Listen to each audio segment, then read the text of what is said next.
Hello student, ये है मेरा YouTube channel knowledge by wish. और आज हम परसेंटेज के वेरियस टाइप ऑफ क्वेश्चन करने जा रहे हैं जो कि कॉम्पिटिटिव एग्जाम में पूछे जाते हैं। क्वेश्चन में कह रहा है कि यदि राम का 15% श्याम के 20% के बराबर है तो राम का 25% श्याम के कितने प्रतिशत के बराबर होगा। इंग्लिश में देख लीजिए।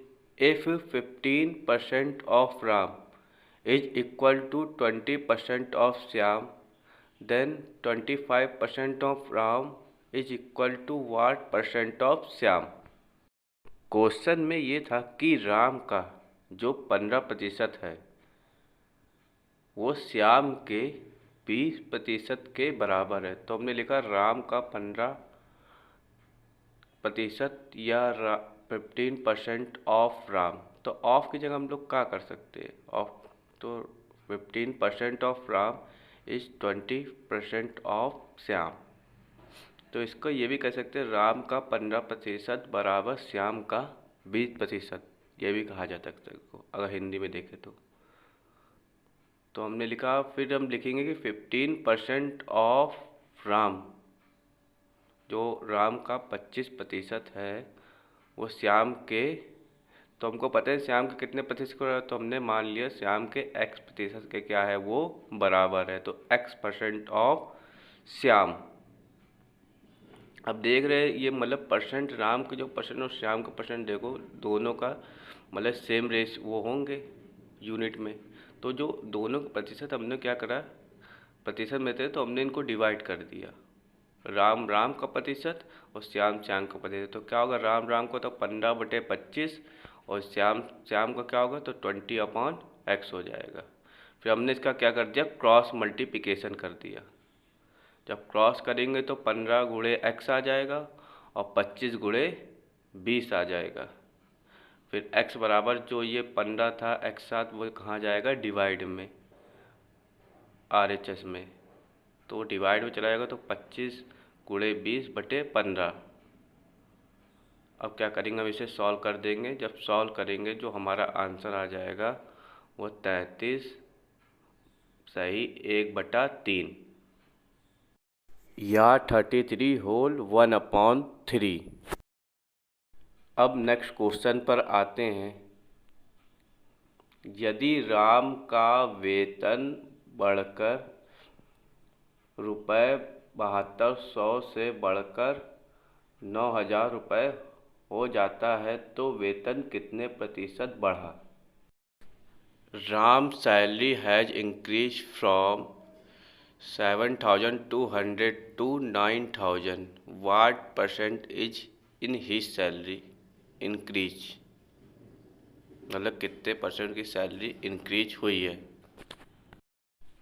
जो राम की सैलरी थी वो शुरू में कितनी थी, 7200 या 7200, और बढ़कर कितनी हो जा रही है, अगर उसको हम बढ़ा रहे हैं तो बाद में बढ़ कर के 9000 रुपये हो जा रही है।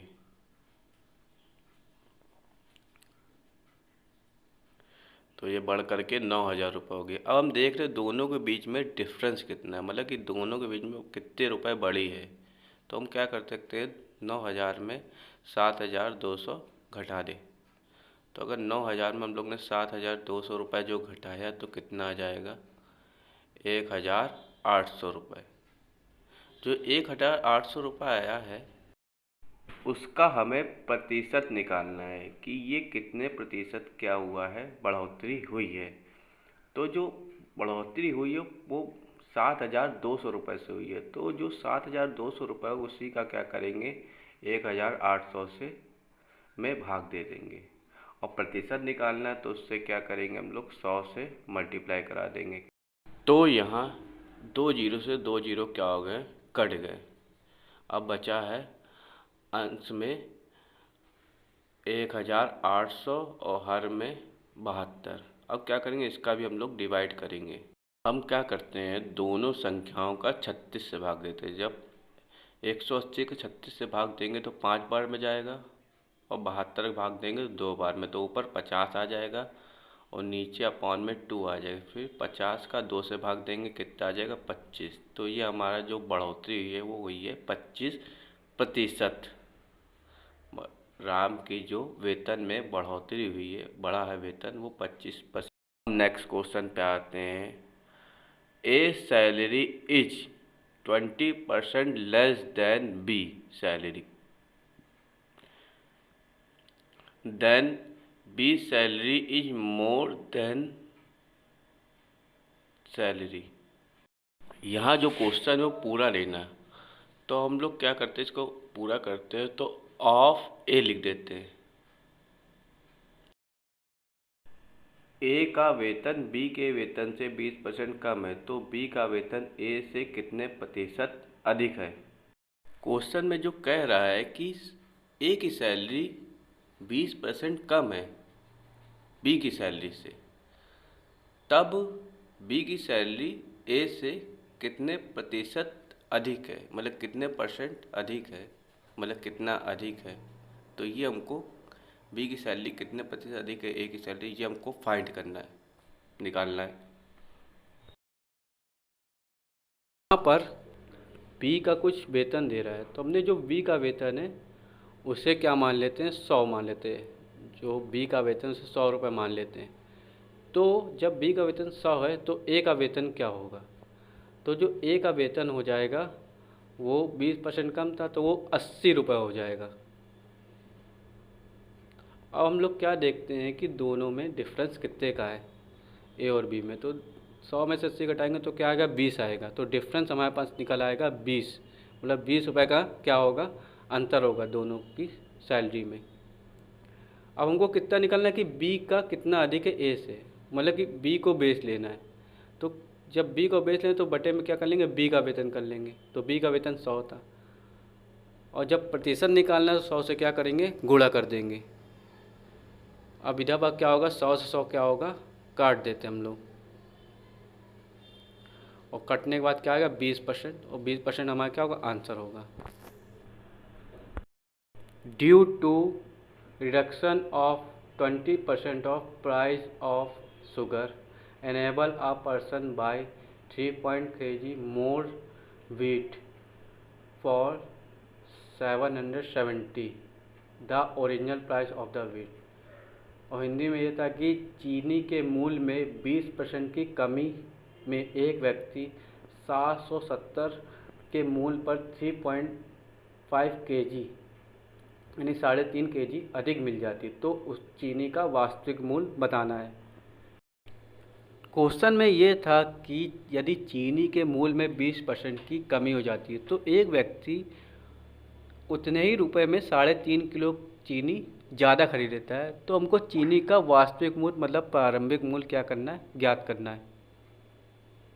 तो यहाँ पर जो चीनी के मूल्य में कितने परसेंट की कमी आ रही, 20% की, तो हमने निकल लिया 20%। और जो 20% की अगर जो कमी आ रही तो उसके अकॉर्डिंग वो चीनी उसको 3.5 kg क्या कर रही थी, अधिक मिल रही थी। तो 20% कारण किसके कितनी अधिक मिल रही है उसको, 3.5 kg। तो 20% अगर 3.5 की है तो 100% कितने, तो हमने क्या करा, इसमें 5 से गुणा करेंगे 100% निकालने के लिए। तो 3.5 में अगर 5 से गुणा करते हैं तो क्या आ जाएगा हमारा 17.5। अब हम क्या करेंगे, जब हमारा ये 17.5 आ गया है फिर हम क्या करेंगे, ओल्ड क्वांटिटी निकालेंगे, मतलब कि शुरुआत में हमको कितनी शक्कर मिल रही थी। तो उसके लिए क्या करेंगे, जो ये मतलब कि नई क्वांटिटी है, बाद में हमको 17.5 शक्कर मिल रही है और बढ़ोतरी कितनी 3.5 की। तो 17.5 में 3.5 घटा देंगे तो हमको ओल्ड क्वांटिटी मतलब कि जो शुरुआत में हमको शक्कर मिल रही थी वो आ गई। तो शुरुआत में हमको मिली थी 14 किलो शक्कर, 14 kg। अब 14 kg शक्कर मिल रही, तो 14 kg शक्कर का मूल्य कितना है, मतलब कि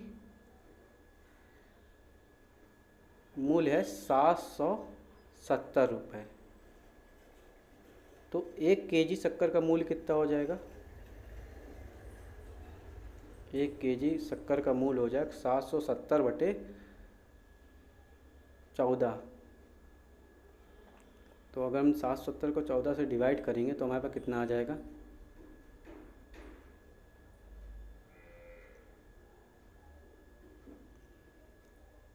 55 रुपये।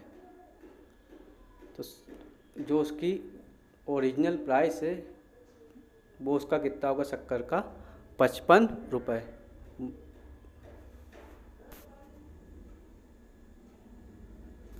या ओल्ड प्राइस भी हम इसको कह सकते हैं। अब हम क्या कर सकते हैं कि नई वैल्यू भी फाइंड कर सकते हैं कि न्यू वैल्यू कितनी होगी पर केजी।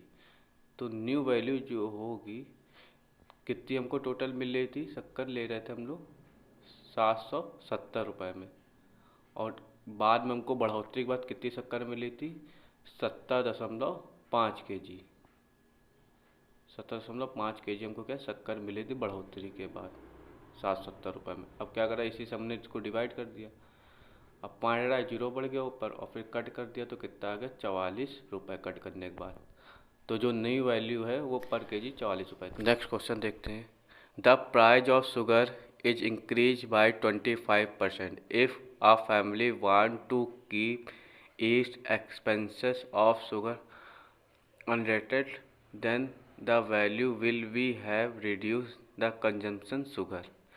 यदि चीनी के मूल्य में 25% वृद्धि होती है तो एक परिवार चीनी पर स्थिर खर्च रखना चाहता है तो उसे चीनी खपत कितनी प्रतिशत कम करनी होगी?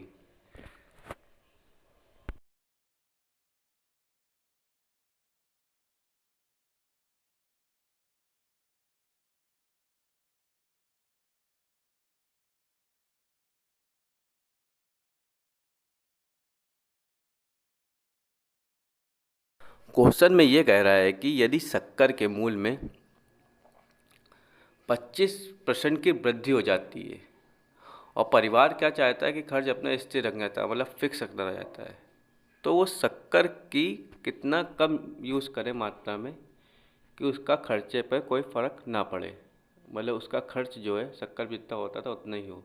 तो यहाँ पास एक फॉर्मूला होता है, प्राइस इनटू क्वांटिटी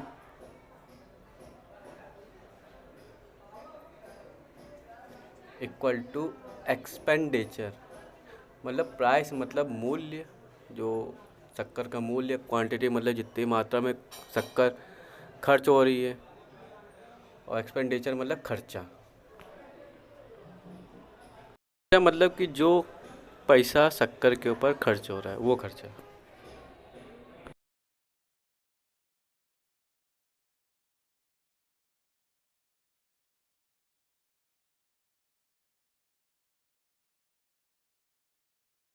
मान लिया हमने जो चीनी का मूल्य है वो 100 रुपये मान लेते हैं, और चीनी के मूल्य में वृद्धि कितने की हो रही है? 25%। तो 25% बढ़ गया तो चीनी का मूल्य कितना हो जाएगा? 125 रुपये। तो ये चीनी का मूल्य कितना हो गया हमारा? 125 रुपये। अब ये जो 125 निकल के आया है, इसी को मान ले खर्च, मतलब इतनी चीनी बढ़ोतरी के बाद हमारी खर्च हो रही है 100 की बजाय। अब ये मान लेते, ये हमारी क्वांटिटीज़ को फर्स्ट मान लें, मतलब बढ़ोतरी के बाद इतनी खर्च हो रही है, तो हमको क्या करनी, चीनी खपत क्या करनी है अपनी, कम करनी है। तो हमको खपत कितनी कम करनी है कि 125 से 100 करनी है। तो 125 100 करनी है, तो हमने क्या कर लिया, 125 में 100 माइनस कर लिया तो कितना? 25। तो 25% क्या करनी है हमको अपनी शक्कर कम करनी, कि मतलब 25 कम हो तो हमारा खर्चा क्या हो, नियत रहे। अब जो प्रारंभिक मतलब कितना खर्च हो रहा था? 125।